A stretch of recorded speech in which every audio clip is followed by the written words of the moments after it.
Hey everybody, this is Cody Ray, co-founder of Quill Cup.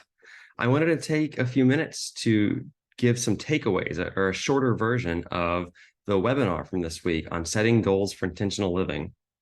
This is one of my favorite topics ever because it allows you to take back into your own hands your own life, to live more intentionally rather than following like a default life plan or going with the flow, right?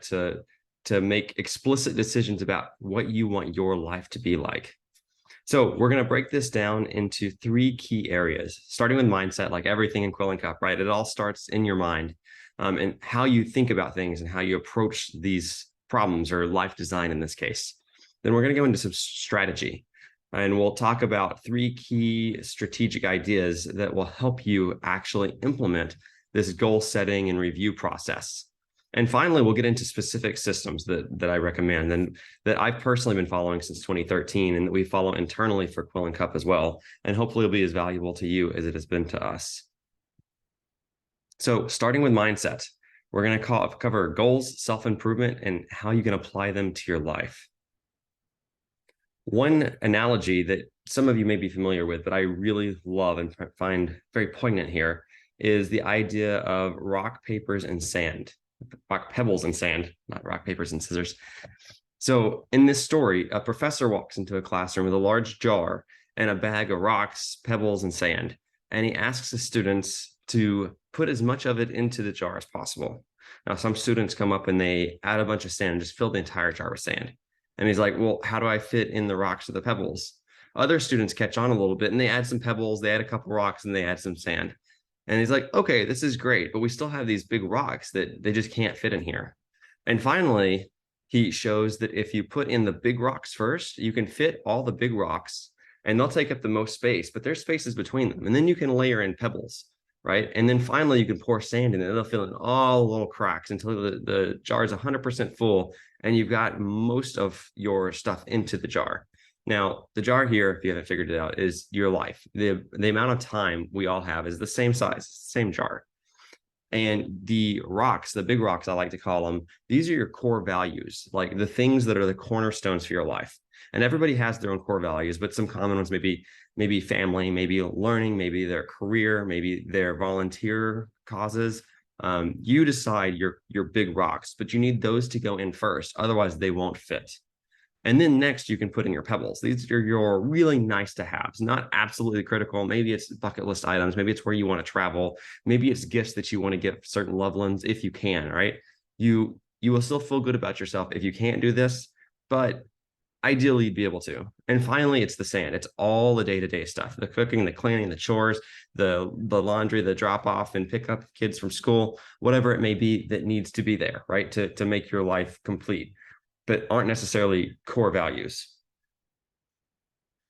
Now, we're going to be talking a lot kind of from a top-down perspective about how to design your values, like how to figure out your values, not design. Reflection is a key attribute here. And then how to take these core values and figure out objectives and goals from these. A lot of the concern here with this kind of top-down approach is that you can get stuck in a analysis paralysis that'll just freeze you in place. You're like, oh, I don't know what I want in 10 years. I don't know what I want in 20 years. And that's a very scary place to be. One of the things I like to say is that if you're, getting a new job or changing careers, like to try an internship, because you don't know what it'll be like until you actually walk in those shoes for a few days, for a month, a quarter, a year, whatever it is. Like, don't be afraid to pick a direction and walk in that direction and just reevaluate often. That's the entire point of reviews in the system. Because the one thing you know for sure is that you don't want this to be your final destination. You know that you want to move somewhere from here. So just get started. And this is exactly what it looks like. A lot of people have this preconceived notion that they look at somebody who's published 50 books or the CEO of a Fortune 500 company, that person must have known they wanted to be an author or a CEO from the time they were born, and they've been working on it in the straight and narrow path. Reality for almost all of these people is that they make a bunch of turns and they may end up back in the same place sometimes. That's all okay. A couple of my favorite well-known authors, Michael Crichton, I believe he had a law degree. He had been practicing medicine at some point. All of these things get poured into his books. Another one, James Rollins, he was a veterinarian and still owns his veterinarian shops, like 3 or 4 different locations, I believe, well, last time I checked, which was years ago. But all of these experiences help define who you are and what your path in life is. Everybody's path is unique. So kind of take a long time view. You may not know what you want to do in 100 years, but if you start thinking about where you might want to be in 100 years and continuously reflect on this, you'll be much farther ahead. One of my favorite quotes is from Bill Gates, and it's that people overestimate what they can do in 1 year and underestimate what they can do in 10 years. Let that sink in. You may not be able to write a life-changing novel in 1 year. You may not get your dream job in 1 year, but don't write it off just because you can't do it in 1 year. Through consistent application of incremental improvements of this goal setting process, you're much, much more likely than you think to be able to hit these goals, to be able to fulfill these dreams. And that's exactly what we're going to be talking about today, is this notion of regularly leveling up your life. What you can see here on the screen is every year we're trying to be just a little bit better than we were the year before.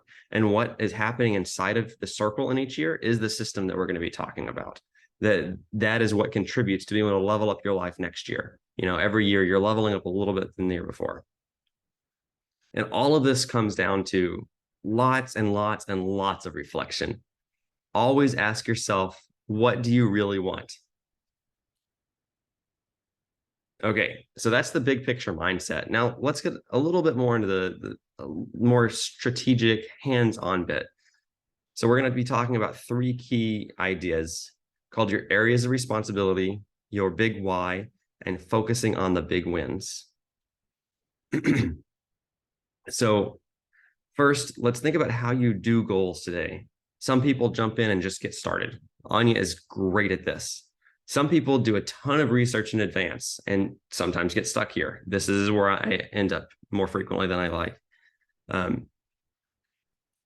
There is a pretty clear dichotomy between these with top-down planning and bottom-up planning, right? So top-down is like, I think about the end and I work backwards. Bottom-up is I know what's on my to-do list. Like I've already figured that out and I just execute. And then if you look between the lines and what I've been doing, you can kind of see what my goals are. But sometimes I'm not even sure. I'm just kind of following a hunch or following a lead, or I'm experimenting, so to speak. Now, you'll notice that this perfectly correlates to what we have in the writing community with plotters and pantsers. So pantsers, they don't necessarily have a plan. They sit down and they write, and it's kind of exciting because you don't know where the story will take you. Plotters, on the other hand, they want to have everything outlined, maybe at least the high level details, maybe down to like individual scenes already kind of put together before they start stringing them all into a book. And what we've seen in the community is that a lot of writers will start out as pantsers.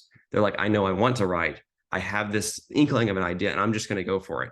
And then over time, they evolve closer to plotters, where at least they'll have the broad strokes, especially for like multi-series or multi-character arcs. They'll have the broad strokes down. But usually we end up somewhere in this plantser idea where we have the broad strokes down, like I'm talking about, but we won't have all the details. Even the best known plotter will still have to fill in gaps as they are actually going through the process of writing and then iron out the wrinkles as they go. So this is sort of similar to what we're trying to do with our goal setting as well, is find a nice hybrid of aligning our big objectives to our values, which is the top down, and then taking the day-to-day and making sure that we're making the most of the day-to-day, which is kind of the bottoms up. So the first strategic concept that I mentioned that we wanted to talk about is this areas of responsibility. So these are the broad categories or areas of your life that you want to focus on. These usually align to your values, and sometimes even align to specific roles, like a mother, a sister, a daughter, an employee, a caretaker, a volunteer at the school or at the church. They're frequently either role aligned and almost always value aligned. And that's great. That's exactly the point of doing this reflection up front, is to realize what's important to you, because that's where you're going to invest your time and or money. And the reason that you need to kind of think about these areas of responsibility is each of them needs to have a big why. Our favorite author and philosopher, so to speak, Brad Stulberg, likes to talk about the research behind motivation and how motivation is alone is not sufficient to keep you moving toward any big goal or purpose, especially one that takes more than a couple of weeks. You're going to say you're going to get distracted, or you're going to burn out, or the things are just, the going's going to get tough. So you need to have a big why so that your motivation comes from deep within. It's not fleeting, which is what is the reason behind so many New Year's resolutions going out the door within the first month. It's like, I should be doing this. I should get healthy. I should X or Y or Z. But you need to have a big why for each of your goals to keep you moving and progressing. So that was the second idea. And the third one is focus on the big wins.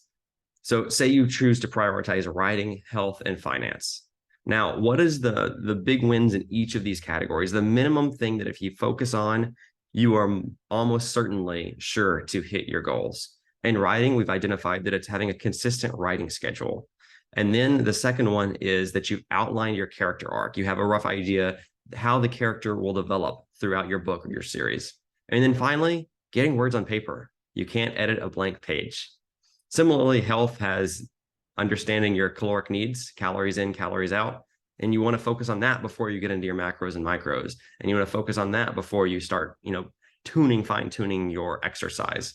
Similarly, in finance, it's about savings rate. That's your first and primary concern. If you earn $5,000 a year, but you can live on $500 a year, you're almost financially independent. If you earn $1 million a year, but spend $1 million a year, you still have to show up to work every day and pray that you don't lose your big paying job. Similarly, you can focus on categories of housing and transportation. That's where you spend most of your money, right? So you can see the same idea of this big wins in these various areas of your life. And obviously, we're focused on writing here in Quill Cup, but I wanted to make sure that I gave you examples for how to do it in all of the areas that may be important to you, or a sampling of the areas that may be important to you.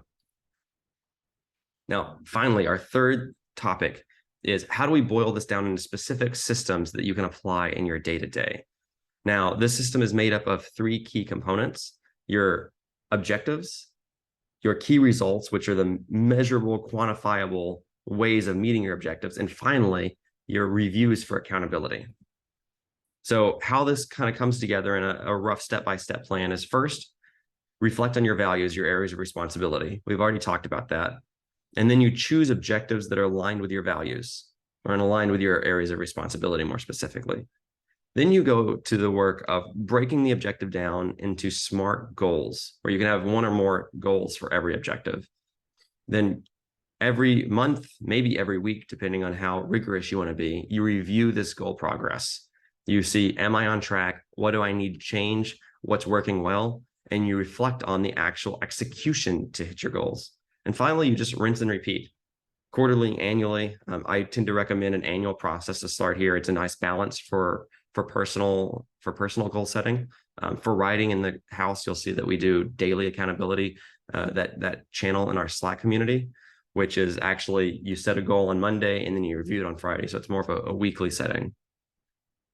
So we saw earlier that this is the big picture of leveling up your life year to year. So now we're going to zoom in and see how these 4 boxes come together.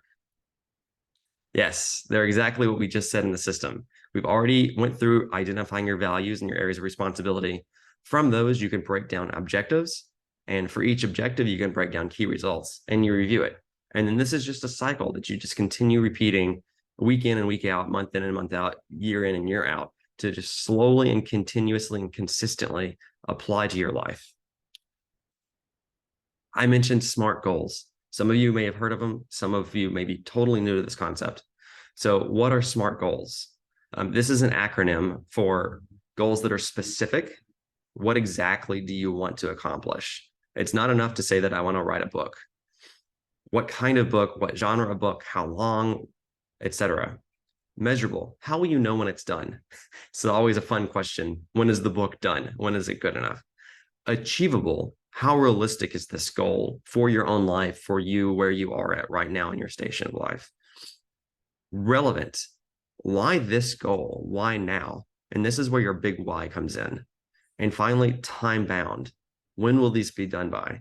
It's not enough to say that I want to write a book, because that means that I have until the end of my life, which no one knows, to set this, to hit this goal. So you want to make sure that all of your goals are time bound, which gives you a sense of urgency to keep driving. All of these things are able to be changed and in flux, but by taking time to reflect on them and write them out as a SMART goal and then review them regularly, you're much more likely to hit them or know what needs to be adjusted and when. So we're a writing community. So let's apply this to a writing goal. So let's say instead of write a book, I want to be specific. Say I want to self-publish a time travel romance novel for the Amazon Kindle. That's very, very specific, right? And say that you know that most novels in this genre are about 140,000 words. Cool, that's a good starting point. And that you have a certain quality bar you're trying to hit. You want to have 3 revisions with beta readers. You want to go through developmental and line editing. All right, these are things that are very measurable, very concrete. Achievable. This is where you start reflecting on your own life. Can I realistically write 2,000 words a week this year? I don't know. You know your priorities. You know how many things you're juggling and balancing. This is where the reflection comes in. And this is tied to the T, time bound. So instead of saying I want to write this book this year, maybe I only have time to write 1,000 words a week this year. So if you think about that, you can figure out 140,000 words, 1,000 words a week. How long will it take for me to write this? And then you can play with these 2 levers to figure out a good timing for your goal. And then I skipped R, relevant. Is this even the right time to focus on writing a book? I know that some hedgies in our community have written a book right after giving birth, and it's worked really well for them. I know some that have tried and just been totally exhausted. So this is, again, where you reflect, is this the right time for me to write this book? And even more specifically, am I at the right stage with my book for a word count key result versus an editing, like how many scenes a day can I edit or scenes a week can I edit?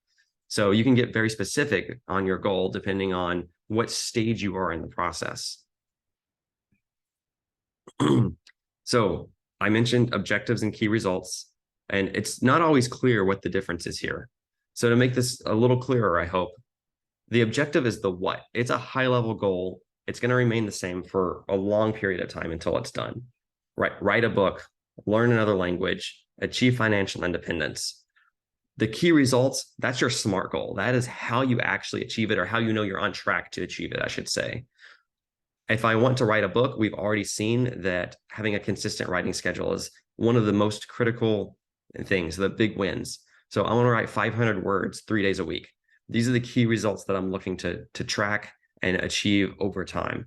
Or I want to, if I'm in the editing process, I want to edit 2 scenes every weekday. Or if I'm learning a language, I want to do 2 lessons every weekday, right? So you can kind of see how you go from a high level idea to something that's very specific and a SMART goal, and how you can even have multiple of these goals for writing for one objective.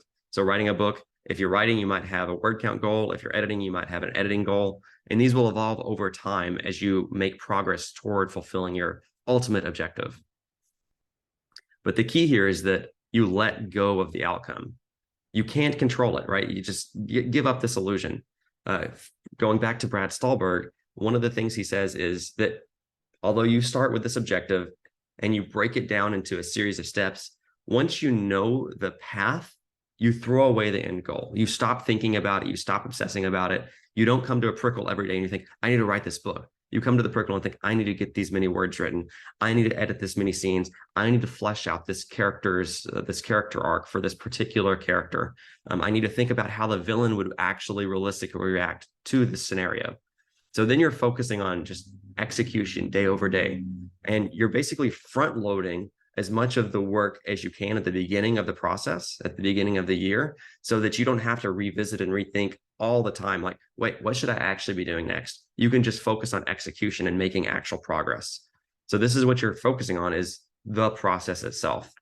That's what you can control. All right, so we have lots and lots of concepts. All right, how do we put this together now? So you can kind of picture it like the tree here that I have on the screen, where you've got your areas of responsibility at the top. So for your area of responsibility, you might have multiple objectives, high-level goals, and then you can break each of those down into small key results. So let's look at an example together. Let's continue with this becoming a published author. So that is, a writer is a lot of people's identity in this community, right? This is part of my identity. It's part of my core values. Now, what I want to do is I want to write a book, and some people want to take the book to market. And to do that, you need to be able to market a book. So that's two different objectives. And for each of those, they have their own key results, their own SMART goals. And we're going to dive in and look at the write a book again.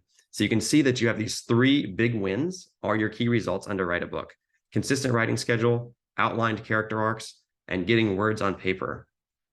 Those aren't very SMART goals yet. So let's go ahead and evolve those based on what we just learned about SMART goals. So instead of consistent writing schedule, we might say that we want to commit to showing up to a specific set of prickles every week. Monday, Wednesday, Friday, 6 a.m., say. That may be how you actually achieve your 50 or your 500 words 3 days a week, is by committing to this. And that's your key result. Similarly, for outlined character arcs, maybe you commit to writing or revising one character arc or backstory every other week, right? So you can start to see how you can play with these and make them very specific and measurable and achievable and relevant and time-based. Both of these have days and times that they're going to show up. They're not deadlines because they're process goals. So this is every Monday, Wednesday, Friday. This is every other week. And that's how you can break down these kind of nebulous tasks like outlining a character arc into something very specific that you can make progress on regularly. Okay, now we'll go through a final real life example from my own life. You can see on the left where you have the high level areas of responsibility. We've just defined, I don't know, 6 or 8 here. And then for each area of responsibility, we can see on the right, we have objectives and key results. And there's a longer list than this, but this is a high level. Learning Polish. My wife is Polish. Her family speaks Polish. So that ties into my family goals. And then key results is 2x Duolingo lessons daily. A key result is being able to speak Polish exclusively for a weekend at the John's house. And you can kind of do the similar exercise for various objectives underneath this and seeing like happy relationships. It's kind of interesting to think about how to apply goal setting to relationships, right? One key result for your spouse, maybe a monthly traditional date night or a weekly active date night, or calling your grandpa every Sunday. And you can make and actually track these over time as well. And then you realize, oh, I haven't called grandpa in 3 weeks. And that's the purpose of the reviews that we'll be seeing next. So here is the basic template that we follow. And I have an actual template that I can provide here as well, where you have the area of responsibility, the objective, the specific key result, and then you track progress. I mentioned monthly reviews is a great starting point, and that's what we do for our own personal goals. So end of January, we'll go and we'll write down, did I have a monthly traditional date night? And you can see that we had 1 out of 1. We expected 1 and we had 1, which was on Anya's birthday. February, we actually had 2 traditional date nights, and I actually write them down, which is fun to review at the end of the year. It's like, oh yeah, I remember that game, or I remember the Celtic celebration. That was a super cool show that we went to. In March, you can see similar, 2 out of 1. So I'm also scoring here. You don't have to. I am an engineer. I tend to like getting scores to things, but at least tracking them over time and then adjusting. And that's the whole point of reviews, where you realize like on my last goal, go to bed at 9 p.m. on school nights or weeknights. January, I didn't track it. It was very hard. February, I was manually tracking it, but I only did it on 5 out of 20 of the weeknights. And then March, I kind of gave up, and that's okay. I deprioritized it. I realized I need to buy a Fitbit. There's more investment I need to make here to make this something I can actually track. And this is older. I have a Fitbit now. I actually track this, and it's something that I decided to invest in later. But when I wrote these goals originally, I think these were from 2019, it just wasn't a priority for me at the time. I wanted it to be, but it wasn't quite there yet in my life. And that is okay. And that's the thing, is you're not trying to punish yourself here. You're just trying to fine tune and continue optimizing where you can and improving. With numbers, like savings goals, you break it down and say, literally, how much did I put into my 401k? How much did I put into my savings account? And then you can add it up at the end of the year and see if you saved as much as you wanted to. Once you get into things like, going to Tajikistan to be a best man for a wedding, they're a little more nebulous. You can't track them as consistently. It's more like a task list, but that's okay, because if it came to be April and I hadn't booked my flights yet, I'd be like, oh man, I have to book these flights.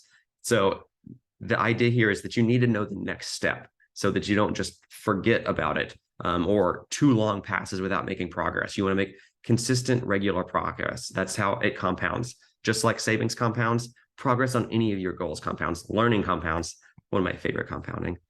Visiting the family, you can see how you can track.